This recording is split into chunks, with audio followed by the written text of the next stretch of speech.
Our very first big story explores the incident that happened in Anambra, where a woman who is popularly known as Adaibo on social media stripped naked and attacked a fellow woman, claiming she was the husband's girlfriend.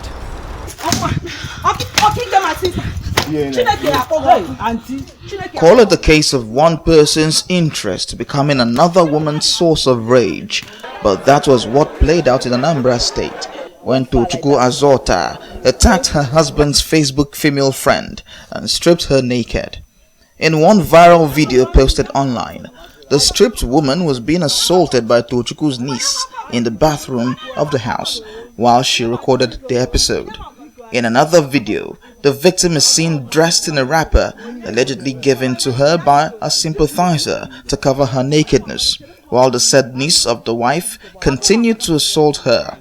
A man believed to be a sympathizer was seen pleading with her attackers to stop the assault. Until the early years of the 21st century, crimes were often committed away from the full glare of the public, with traditional media organizations broadcasting such information on their own terms. Today, the social media has given everyone a voice, but not with a sense of responsibility. It is easier to share anything with family, friends, and even strangers, ensuring that street fights, sexual assaults, murder cases, and other crimes can go viral on the internet anytime. Anambra State Police Commissioner Rabi Oladodo has since condemned the assault and the video recording. I had a meeting with all my area commanders and DPOs where I took time to, analyze security challenges of this state. Now, before I tell you our design and our hope, let me briefly explain on the that case of nudity which you people are anxious to hear. Although it is already on social media, the suspects are here. A man and his, Facebook woman friend. A man invited his Facebook friend to his house. Later his wife, whether known to the husband or unknown, whether they conspired or not, investigation is ongoing. But the wife, along with her friend, a female friend, suddenly came. They naked that woman, flogged her. You have seen it viral on all over the social media. Flogged her seriously to the extent of, pursuing her outside the house, publicly naked. And the wife of the, Facebook friend videoed her, later requested some of 60,000 naira from her. Instead of paying, she reported to police. We moved into action. We arrested all of them. They confessed. They are giving us useful information, and the investigation is ongoing. This is inhuman. You have seen it. And the woman, that is the wife of the Facebook, the wife of the Facebook friend to that woman, confessed, recording this video, and she also confessed, releasing it to members of the public. Look at how the woman was inhumanly maltreated. Reacting to the allegations, the suspects confessed to the crime, but said they never intended to hurt the victim by circulating the video. So we told her to come out, let's settle this. She refused to come out, so I left. So coming back, I came out. I told her she should come, let's settle this. Then she now came out. But my sister has been telling me that the first time they slept is in the hotel, the lady paid. The second time is in the house, which the guy confirmed that she told the lady that he's married, but she keeps coming from Abuja to here. So what really made me got so angry is that my ex-husband took my son to his girlfriend in Lagos and kept my son there. And I've reported to this police station, so they said they would track him and nobody was doing anything about it. So that anger of him taking my son to his girlfriend in Lagos, and I've been looking for my son for months. So when I got here, I didn't want my sister to like feel such bad. And the video we made wasn't for sharing. We made it in case after flogging her, she denies we just met her on the street and we started beating her. I felt very bad because I never knew that thing we went far like that. Came to the house. So with that tense inside me, she was like threatening me, telling me that she's going to report me to the police, this and that. That she's supposed to come with the APS, ASP, that they'll come and arrest me, this and this. How many people are inside the room when they are doing that to you? There are 3. Who are who? The wife, the lady that locked me up, and the one for house, and the one that invited me to the house. So they invited you? He was the one that invited me. And the husband was there? That is the man that invited me. I need them to be charged to court. That's just the truth. How do they compensate you with money? No, because this thing has killed my career. Not even only in Nigeria, outside the country.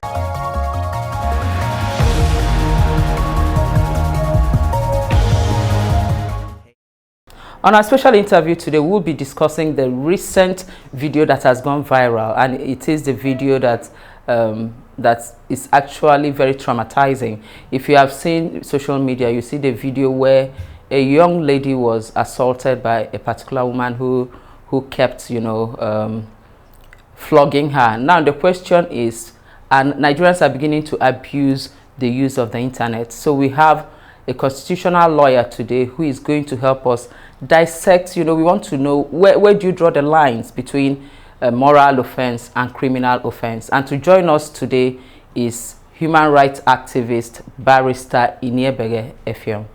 Welcome to the program. Now I want you to help. Where do you draw the line between moral offense and criminal offense? There's always an intersection between law and morality. As a matter of fact, there are offenses that can be described as offenses against morality under the criminal law, under the penal legislation. Therefore, the distinction between morality and law in some instances may be blurred. However, there are also instances where a moral conduct, an infraction of a moral conduct, or a moral infraction may also be a criminal infraction. For example, in the case that you have referenced, where a woman is stripped naked, physically assaulted, and it is also alleged that the suspects extorted her and even threatened to release the nude video on social media except she makes certain payment to them. In such a case, it is not correct to say, oh, this is just a moral matter. It does not concern the state, because there are ample provisions under our laws to cater for such cases, for such conduct. And briefly, for example, in Lagos State, if that were to happen in Lagos State, the suspects can be prosecuted.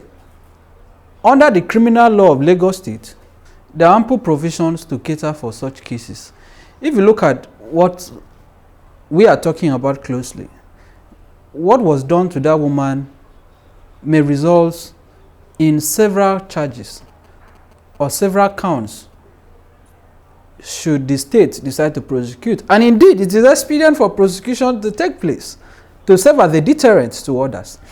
The suspects may also be charged for assault occasioning harm, if, for example, injury had resulted from that assault. They can also be charged for blackmail, extortion by threat, or attempts to extort under Section 301 of the Criminal Law of Lagos State, which criminalizes the conduct of making demands on a person or making threats to derive a gain, where somebody is saying, oh, if you don't give me 5,000, if you don't give me so and so, or if you don't do this, I'm going to expose you for doing this. I'm going to accuse you of committing a crime. That is an attempt to extort. That is a clear case of blackmail. And the publication of the nudity, the video on social media itself is a separate offense. The suspect can be charged for publication of obscene matter, were that to happen in Lagos State, under section 150 of the criminal law of Lagos State, if it is an infant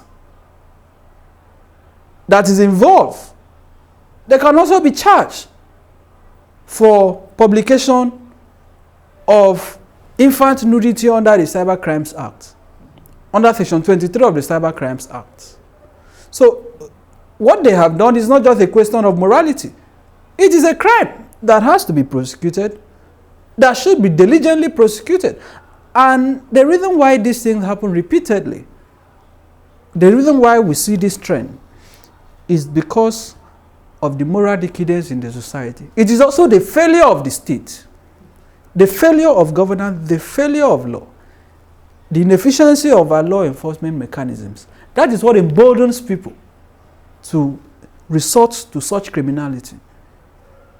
And it is not a defense in law to say, oh, this woman was caught sleeping with my husband. That is why we stripped her naked. That is why we assaulted her. The law does not allow for self-help.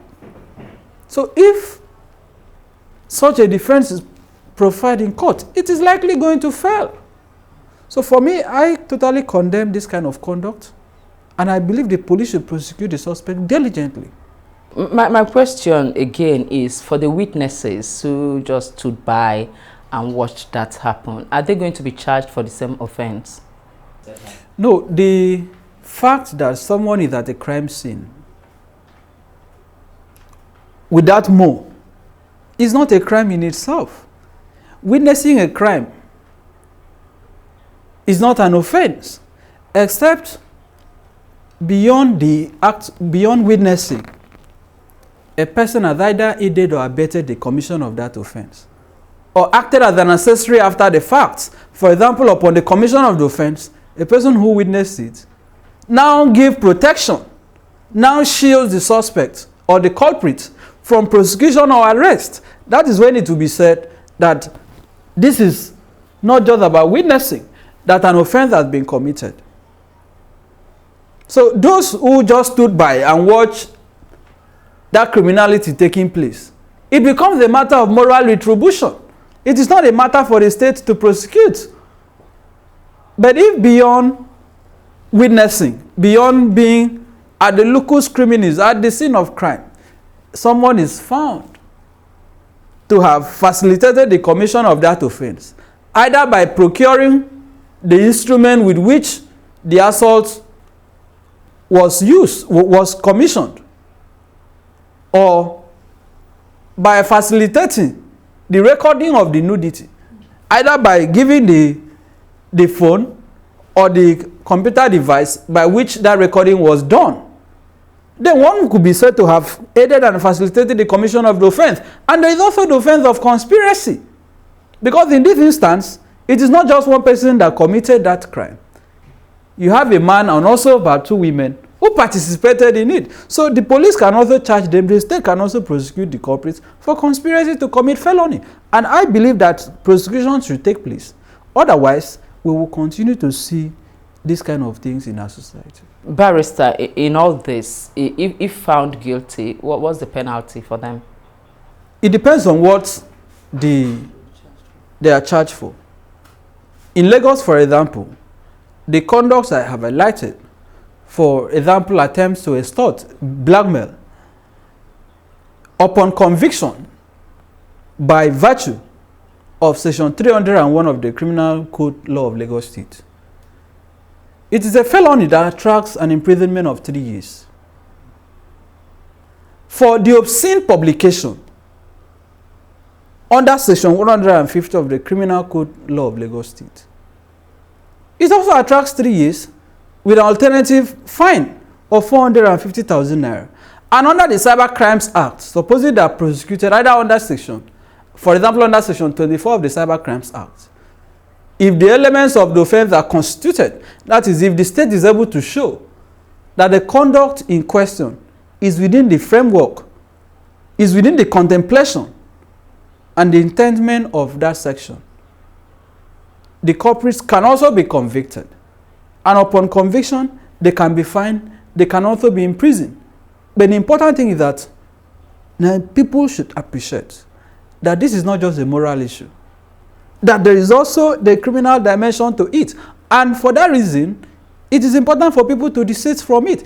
Like I said, it is not a justification to say, oh, this woman came to my house and had intercourse with my husband, or this man was caught sleeping with my girlfriend. That is not, it does not avail in law. It is not a defense. So I call for the total and diligent prosecution of the suspects, and beyond the criminality of the conduct, it is also an infringement of the fundamental right of the victims, because their dignity to human person has been deprived,